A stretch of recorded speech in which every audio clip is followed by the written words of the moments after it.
Hello, my name is Lara and I am currently in the Mac program here at ISU, and this video is intended to walk you through the CPA exam application process. So to start,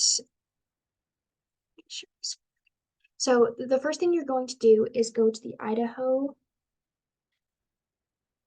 Department of Licensing CPA right here, and you're going to click on the CPA Exam Division of Occupational and Professional Licenses. So this is a very good page to bookmark because it does walk you through the entire exam process and important information here. It goes through the requirements, the application fee, and other important information. The only thing is that it does not have the initial exam application. It only has the re-exam. So for people who haven't taken the exam, you're going to go to the Idaho CPA exam application packet and you're going to click on the PDF. So it's just going to be this link right here. And this, as it says at the top, is going to be for initial applicants for the CPA exam. And this document, again, does a great job of walking you through all the steps that you need to take to submit your application. It's just important to note here, as a first-time applicant, make sure you do submit your official transcript, and you are going to send that to the board office. Again, it'll be clarified in this application, but you will just email it to this email right here. So this kind of walks you through everything, and I would recommend just reading it all the way through for the first time. And as you get down here, you'll fill in your personal information, and then you will find this right here, the subjects that need to be taken. I just want to note, it does say it here, you're only going to apply for the sections that you anticipate taking during a 6-month period, because as it says, NASBA is going to bill you for all the sections that you request on this form. So I would just err on the side of caution when you're doing that 6 month because you will have to pay for all of those exams. And if your 6 months runs out and you haven't taken a section, you'll have to repay for that exam. So just make sure that you're planning accordingly and only signing up for the ones that you know you're going to take within that 6-month period. And it's also important to note that once NASBA bills you for those, you will have 90 days to pay for your exam. And you'll see that in the NASBA website when we get there in a minute. So you're going to fill all of this out. Again, you're going to send it to the Department of Licensing. In the past, you've had to physically mail this application in along with a check. They've now moved it completely online, so it does speed up the process. So once you fill this out and send it in, it may take a few days to up to a week for Idaho to approve your application. But once it does, you will receive an email from NASBA, and it's going to be your CPA examination payment coupon notification. So this email just says that Idaho has found you eligible to take the CPA exam, and you're free to pay for your exams and then schedule it. So to do that, you're just going to click the link that is in the email. It'll bring you to NASBA. And NASBA, it's the national site that deals with all the CPA exams. So when you get to the website, if you haven't, so as a first-time application, you'll need to set up an account. I already have one, so mine just brought me directly to the home page. So you're going to click the CPA portal.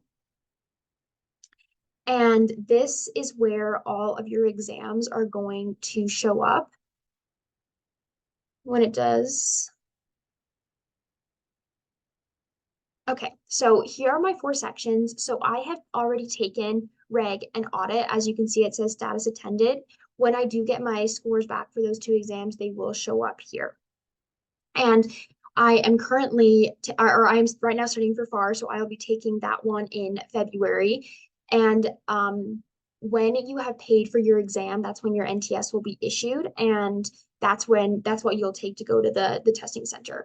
But when you have paid for your or registered for your exam, so FAR is the one that I've most recently registered for through the state of Idaho, your payment coupon is going to show up right here. So after the entire process that we just did, for the exam that you registered for, this is where you're going to click to pay for your exam. So you're going to click this link. And this is where you're again going to fill out all of your credit card information, and each exam is $262. So you're going to pay for that. And again, it might take like a few hours or a few days for the system to process that.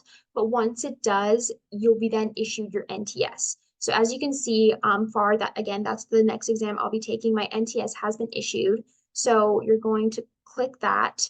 And this is a very important document. This is what you're going to be taking with you to the testing center when you do go and take your exam.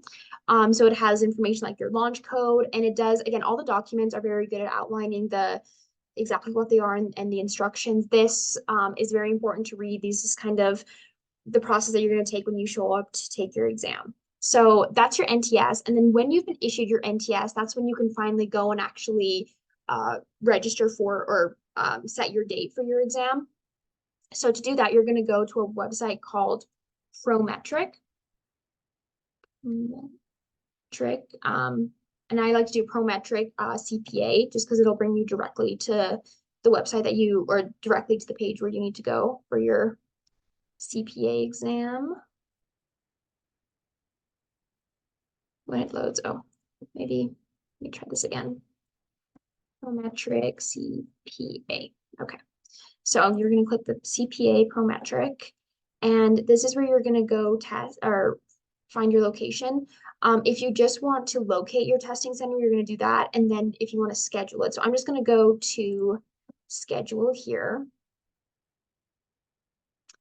And so this is what it'll bring you to, and you'll just follow these steps to schedule your exam. And so when you click I accept, then you'll kind of read through all of that. I'm not going to consent to this yet, but you'll follow those instructions and it'll bring you to available test centers and dates, and then you can schedule your CPA exam from there.